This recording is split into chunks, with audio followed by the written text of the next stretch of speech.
As a fitness professional, I focus on reducing inflammation. You've been doing This everything helps sculpt right. the The physique and gives intermittent the skin fasting a that healthy, made you feel like a refreshed glow. responsible adult by 10 a.m. and an absolute feral raccoon by noon. The low-carb phase that ended at a birthday party in front of a sheet cake. A big one. And you don't regret it, but you also don't feel great about it. You cut out wine for 9 days. You gained 2 pounds. Here's the thing. It is not about eating less. It is about eating differently. And there is a whole culture that has quietly been doing this better than us for decades. Korean women, especially after 40, tend to carry less belly fat, maintain more muscle definition, and look like they received a wellness memo that the rest of us absolutely did not get in our inbox. And it is not plastic surgery. It is not starvation. It is 5 specific daily habits that are genuinely missing from most of our lives.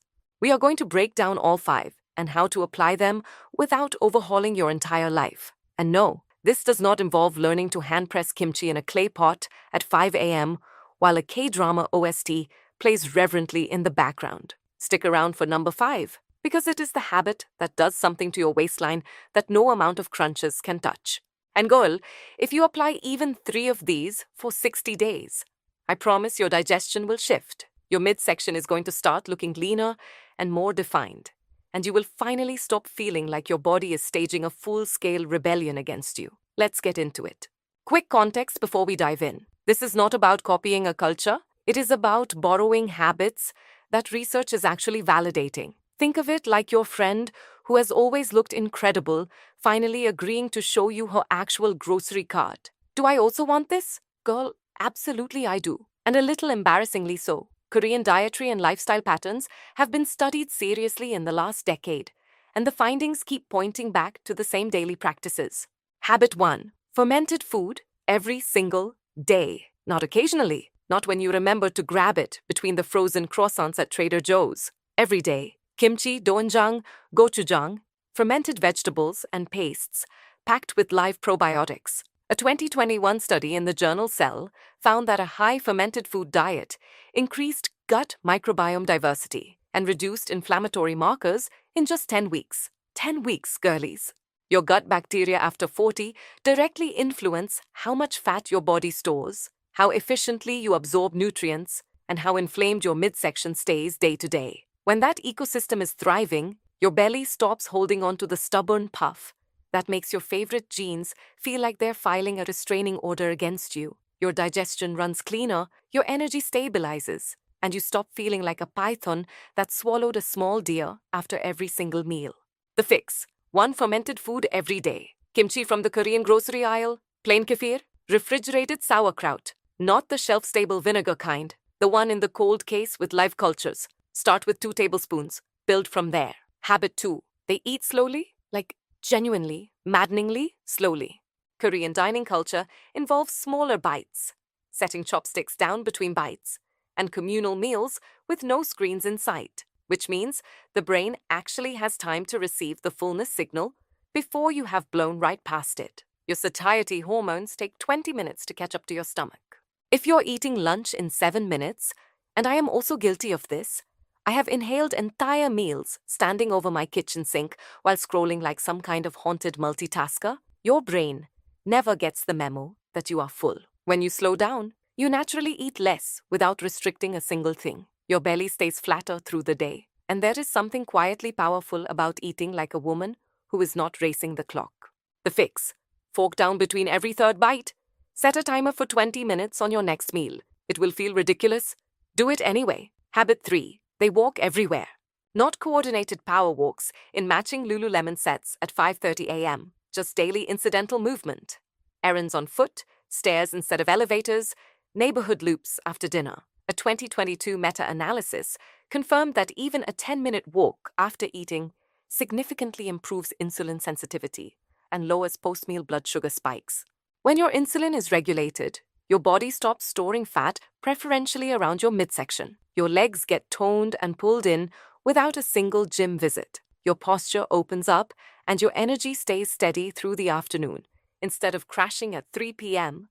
like the finale of a Netflix series you were genuinely invested in. And you stop getting winded walking through a parking lot. which is honestly one of the most underrated victories of your 40s. The fix: 10-minute walk after dinner. Podcast, phone call, silence. Your call. That is the entire habit. Habit 4: mostly plants, small protein, almost no processed sugar, not vegan, not extreme, just proportionally heavy on vegetables, fermented sides, broth-based soups, and modest portions of protein and rice. This combination keeps your total calories moderate without tracking a single number, keeps blood sugar stable, and keeps inflammation low. This is not about giving up your life. It is about ratios. If vegetables occupied 60% of your plate, instead of the sad, apologetic side salad corner it currently lives in, the one that looks like it came with the meal as a formal apology, your body composition would shift. Slow, real, visible. Your skin looks less puffy in the morning. Your arms and waist start looking more defined because you are finally not inflamed all the time, and you feel like an actual person instead of a vending machine running on cortisol. The fix: fill half your plate with vegetables before anything else lands on it. Everything else fits in what remains. Done. Habit 5. And this is the one: fermented soy.